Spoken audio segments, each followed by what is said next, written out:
शादी का लालच दिया, काले इल्म से जिन्हों को कैद किया था, जो अब खुलेआम घूमते हैं।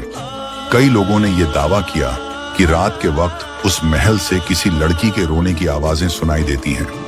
कुछ ने तो यह भी कहा कि झरोखों से एक औरत को देखा गया है जो सफेद कपड़े पहने चुपचाप झांकती रहती है। गांव के बच्चे तो उस महल के आसपास भी नहीं जाते थे और बड़े लोग दूर से ही सर झुकाकर सलाम करके गुजर जाते थे।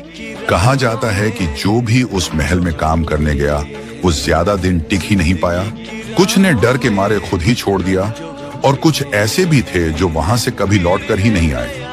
लेकिन जब रुखसार ने यह सब सुना तो उसने बस एक बात कही, अगर ये महल जिन्हों का है तो मेरा मालिक भी मेरा निगहबान है।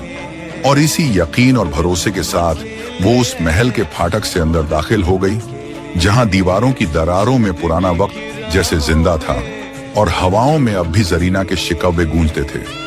सुल्तान महल की दीवारों में कोई आम जिन नहीं था, उसका नाम अल्ताफ था और वो बहुत ताकतवर जिन था। वो उन ताकतवर जिन्हों में से था। मगर सैकड़ों साल पहले एक इम्तिहान ऐसा आया जिसने उसे अंदर से तोड़ डाला।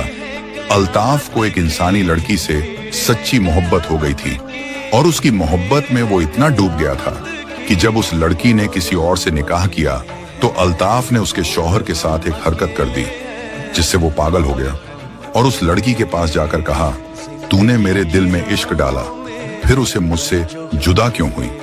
वो तड़पते हुए उस महल में पहुंच गया जहां जरीना की नफरत और मरते वक्त की बद्दुआओं से वो दीवारें पहले से ही किसी और ताकत के हवाले हो चुकी थीं। वहां अल्ताफ अकेला भटकता रहा, एक ऐसा साया जो मोहब्बत के नाम पर टूटा हुआ था और अब सिर्फ सिसकियों में जीता था। जब रुखसार पहली बार उस